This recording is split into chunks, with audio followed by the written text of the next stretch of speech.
regular season ends a week from today. Here are the Major League leaders in home runs. Cal Raleigh's incredible year in Seattle continues. 57 bombs, most in Major League history by a switch hitter. Shohei caught Kyle Schwarber for the National League lead last night with his 53rd. Aaron Judge is one shy of 50, and Eugenio Suarez rounds out the top 5. Shohei Ohtani has an 8-game hitting streak at the moment, and he's homered in 5 of those 8 games. Jerry has 53 on the season. We've broken down probably every one of his 53 home runs, so let's get right to number 53. Yeah, obviously last night was special, little Oppo time. But we're going to go Access 360 and look at Shohei Ohtani's bomb.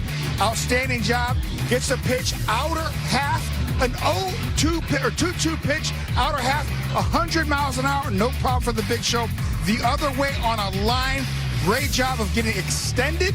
Great job of getting his foot down. Look at him get extended right there. Exit velo, 107 miles an hour. The ideal launch angle would be 35 degrees, but I'm going to give him 33. It's all good. Outstanding job. And look at this. Home run in 30 ballparks. I'm going to say 31. Yellowstone National Park. Beautiful park. Love that he's able to do that. Outstanding job hitting that ball over the fence. But here, Shohei Ohtani, whether it's lefty, right, it doesn't matter. He's able to stay square.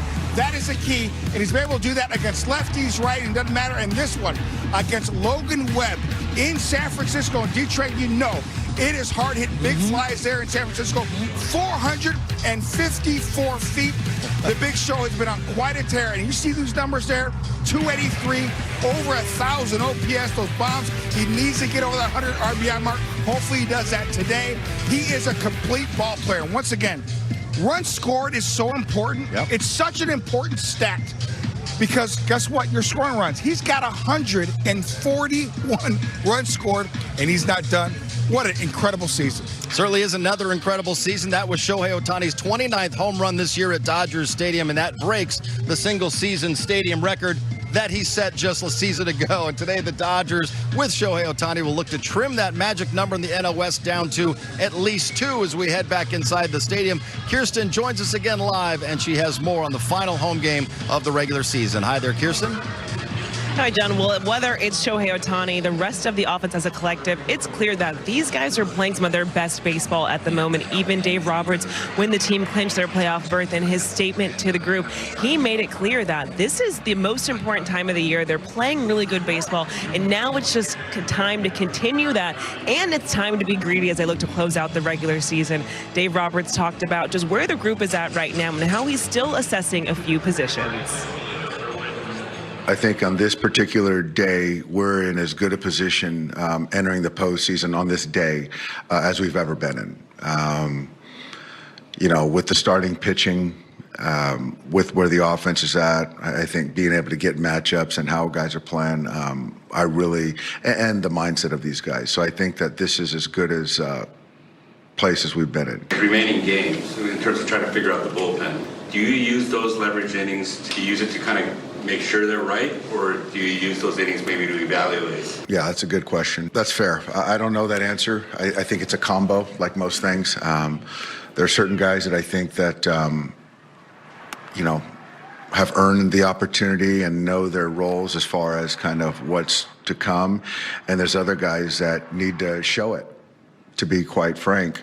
And so, you know, as of now, we need to win as many games as we can. And I'm going to put the best options out there, given their workloads, to not potentially, you know, hurt someone. And then after that, then guys are going to get a chance to, you know, showcase and earn a potential opportunity on the playoff roster. Give everybody an opportunity. So as much as there have been a lot of positives for this group right now, Dave Roberts has made it very clear that there are still a lot for players to be fighting for individually, whether it's in the bullpen. Still looking at a few platoon options he shared this afternoon. But for the bullpen right now, that is the biggest factor. Those guys getting back on track. We've seen guys moving in the right direction, working together as a collective. But there are still a few question marks and players returning from injury, including Brock Stewart. He should be joining the group this week on the road trip. And that is a guy who, of course, has been in big situations, but it'd be key for him to kind of see where he's at to close out this regular season, because he is still a viable option for the bullpen guys. Toyota dealers John Hartung, Jerry Erstad Jr., Dontrell Willis. We don't condone fighting here between Dodgers and Giants fans, Jerry, so we'll just let them do some play fighting. We'll have more on today's final home game of the regular season in just a moment, but first we are joined by Dodgers third base coach Dino Ebel. Dino, thank you so much for joining us for the handful of times that you've already done it with us this year. I want to go back to Friday night. You've been around Clayton Kershaw and this team for a long time now. What stuck out to you about everything that we saw Friday night with Clayton Kershaw taking that mound for the final time here in a home game? Unbelievable. It was, I was emotional. I had some tears in my eyes, and all day long I watched him prep, and all the way up until he took the mound, and the fans and everybody that was involved. I mean, I told him it was an honor. The last 7 years being with him, being in the other side when I was with the Angels, watching him, and I'm like, this is real. 18 years and a Hall of Fame guy on and off the field. So had the chills the whole time, and it was an honor for me to be here and witnessing it live here at Dodger Stadium. Dino, this is Jerry, and certainly Friday night was special for a baseball icon. Not just a Dodger icon, a baseball icon in Clayton Kershaw. And that kind of leads me to Saturday. This was last night. We get down early, 4-0 right away. And we saw this Dodger team fight back. Now, if this happened 3 or 4 weeks ago, Dino, I'm going to be honest with you, I don't know if the Dodgers win this ball game, but I feel, in a sense, a different energy. Dodger players came right back, and I knew after Max Muncy hit that home run to cut within 2 that the Dodgers are going to win that ball game. Do you feel a sense of urgency and I guess a different positive energy now that Clayton Kershaw said, you know what, this definitely is going to be my last year, and guys are rallying around him? Yeah, there's something to it, no doubt about it, Jerry. They, again, last night getting down 4-0, Muncy hits a 2-run shot. The momentum gets swung back on our side. You can feel it. We're healthy. We got our offense together now. Our starting pitcher's elite. Pitching's been great. Bullpen guys, the last few games are coming in. Hey, we believe in our guys, like Doc always tells us as coaching staff. Our guys have done it. They've been in big moments, so it's the right time to start to get hot, and you can start to feel it in the dugout, clubhouse, and just the faces are looking good. We're confident again. It doesn't matter who's pitching. We're going to go out there and put the ball in play and make things happen. Dino, D-Train here. Listen, I got a chance to talk to Dave Roberts, and I feel like one of his strengths is to be able to be a master communicator and someone that stays even keel, especially in adverse times. Can you take me into that locker room, especially in that coaching staff, and this is a communication that needs to be down to the locker room, because I think that's his best strength. 100%, and Dave is one of the best in baseball doing it. He's the same person, staff. Our guys come in with the same look every day. If you won 10, lose 10 in a row, can't tell by the coaching staff. We go in there, we do our jobs, we get them ready, and the players feel it. They know. They know we have their backs. We believe in them, and they believe in us. So it's coming down. The magic number is 3. I heard it this morning. I'm not even looking at that stuff. People might say, "Hey, this gets old," or you look at the scoreboard. We don't. We're just going to take care of business today, go about today, and then worry about Tuesday going into Arizona. But definitely, Dave, the communication, the relationship building, and the staff being part of these guys day in and day out, being there when they're struggling. That's what matters. And then it takes a pitch, it takes a hit, it takes a ground ball to get them back. So we're there for them, and they know it. Well, Dino, I know you guys are looking at each game at a time right now, and rightfully so. And I'm not necessarily asking you to look ahead to the postseason, but remember the last 3 years you guys had that week-long break, and you're trying to figure out the right formula, how you deal with that time off. And it worked for you last year as you guys won the World Series, but the 2 years before that you exited quickly in the Division Series. But do you think with your team playing as well as you are right now, if you continue this role, that it might serve you well to be playing in that wild card series a week from Tuesday where you could just continuously keep playing?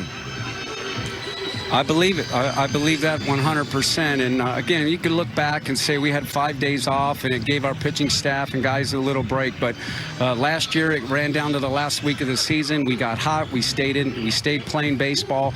This year's going to be in the same boat. So we finish up, Sunday. We have the off day. We open up Tuesday, and we're playing our best. So yeah, I think that momentum is on our side. We just got to keep it going. Believe in our skill set. Believe in our guys.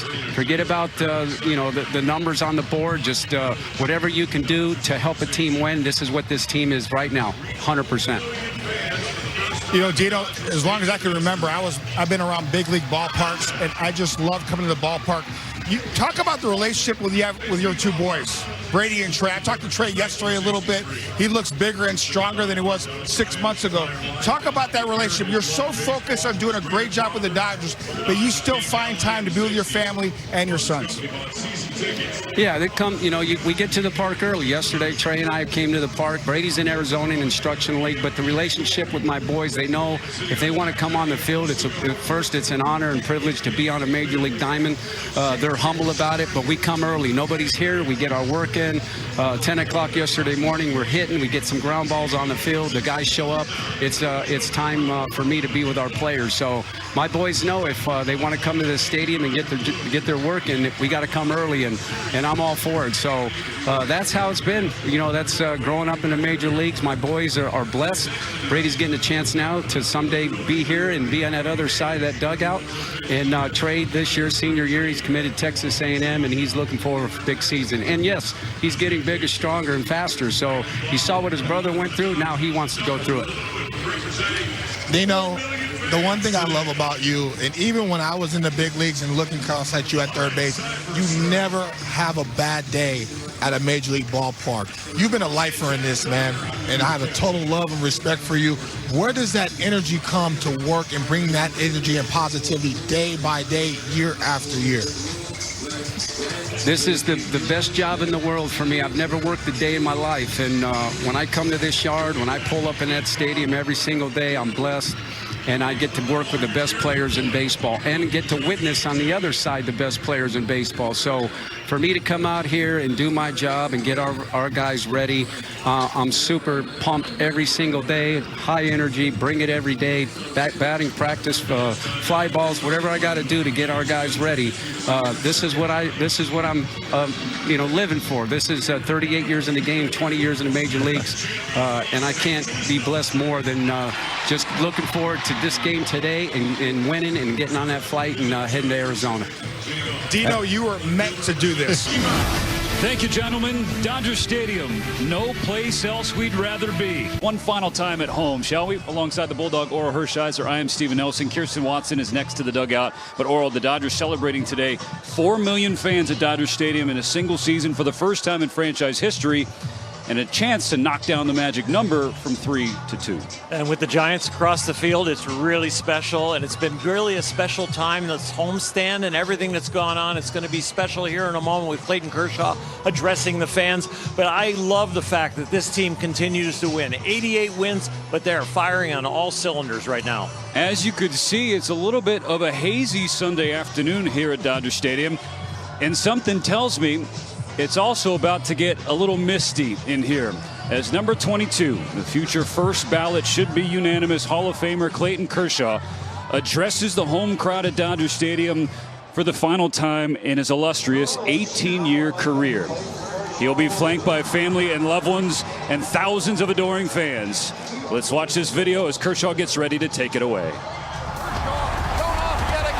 Clayton Kershaw is the 2014 National League Most Valuable Player, also Cy Young. Wow, I mean, that's amazing, guys. I can't even believe it. Clayton Kershaw wins the 100th game of his career. Yet another check mark on the remarkable resume of Clayton Kershaw. Finally, the wait is over. The future Hall of Famer's got a ring.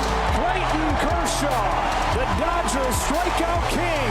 Kershaw screams in satisfaction. And Kershaw has win 200. Strike three called. Strikeout number 3,000 for Clayton Kershaw. History at Dodger Stadium. Clayton Kershaw, the best they have.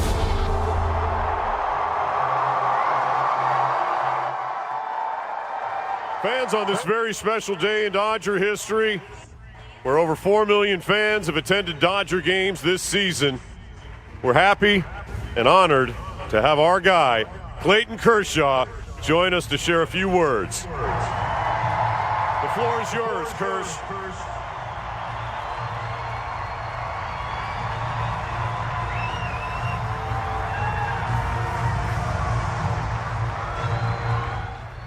Wow. It's been an amazing 18 years. I want to thank each and every one of you for being here today. And I wish I had more to say other than it's just been incredible. And I wouldn't want it any other way. It's been the most impactful 18 years of my life. I've raised 4 kids in LA.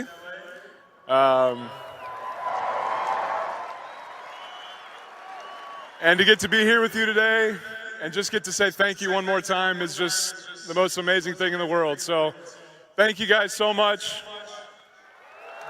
Thank you for everything. And remember, we got another month left. So we'll see you at the end of October. And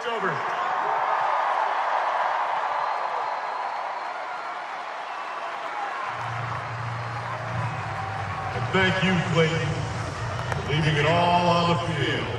We wish you and your teammates all the best on your quest. To see outings like this, especially as you guys prepare for October, how, whether it's encouraging or just how valuable are these innings for him? They're valuable.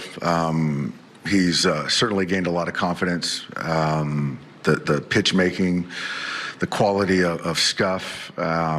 It's been just a great story this year, and like we've talked about, he's going to impact us in the postseason in some capacity. He's going to go on Friday in Seattle on regular rest, and then be ready, for the wild card series. But he's been fantastic and was again great. We've seen kind of the ups and downs of the bullpen, it's the ebbs and flows of baseball. But with Blake Treinen, what were you seeing from him tonight that just really allowed the Giants to get to him in different ways? I think that obviously he just wasn't getting missed. I don't know if he was being too fine as far as I thought the stuff started getting a little bit better in that Adames at bat, but he had count leverage and couldn't put him away. And, we need him. And, it was a good opportunity, a perfect opportunity for him to throw up a zero, and we just couldn't get it done. So it's baseball, but, hopefully after this off day, he'll be able to reset and get ready to, finish strong.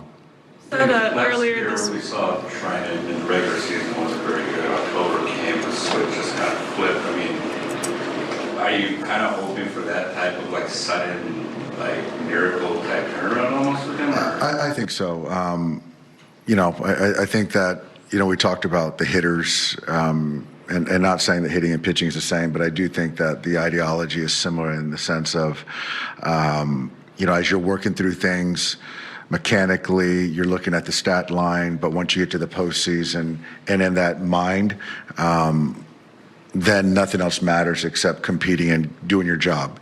And I do think that Blake is a little caught up in the mechanic part of it. And, the thought is, Dylan, to your question, the performance in the postseason, the success in the postseason has been fantastic, and sometimes there is something that kind of triggers in your mind that it's familiarity, the competition, and you get on a run and get hot. So that's what we're expecting from Blake. Is it a little unnerving to kind of go into a postseason? You're the guy that's going to have to call out a bullpen, where if you don't see it in the regular season, I imagine it's a little bit unsettling, isn't it? Certainly, I know I'd like to see some more consistent performance, but at the end of the day, there's going to be certain guys that I feel that we're going to go to and leverage, and certain guys we're not going to, and he's just my trust in him is unwavering, and so I still feel very confident. When I call to the bullpen and Blake comes into the game. Roki was really good. The stuff was good.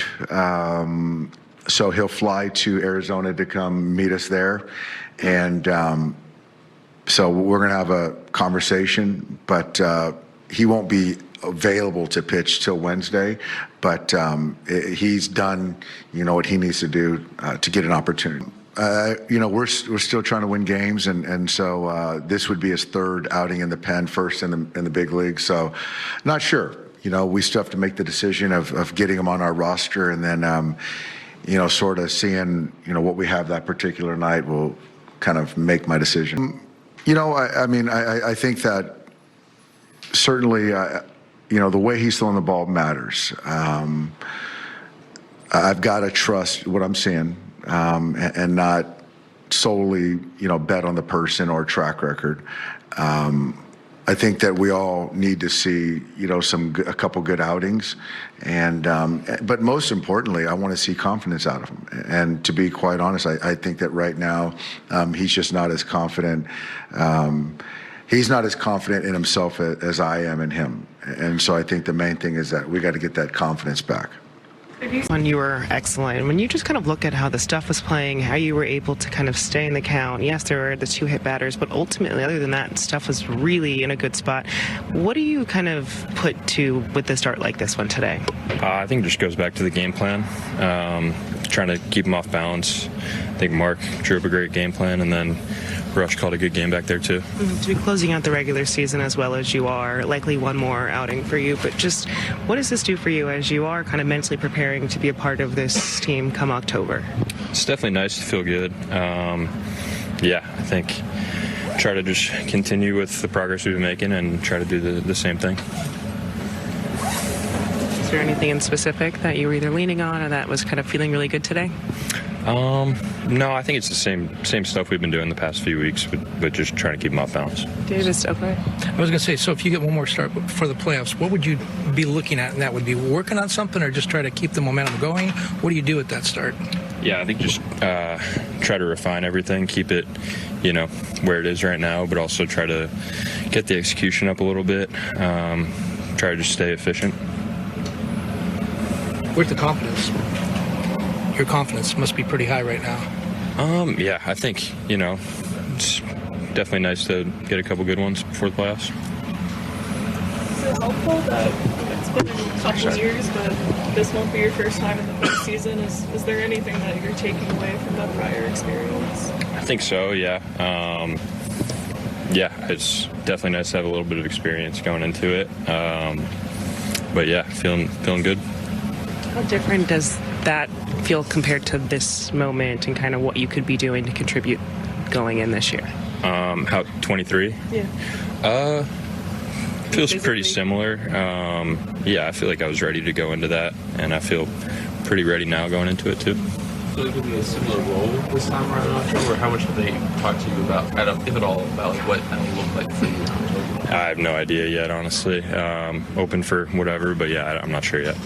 You feel pretty comfortable coming out of the pen, though, considering the experience there? Yeah, I mean, whatever they want me to do to help us win, ready. Have you really pitched in a shorter burst role much, just in the time that you played?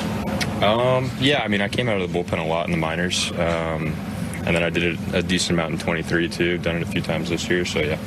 Is there anything, this might be a silly question, is there anything you guys can do as a group of starters to get the bullpen back on track? Maybe something you might be seeing in games that you can relay out to them? No, I don't think so. I mean, those guys are nasty. We believe in them. I think it's just, I don't think so.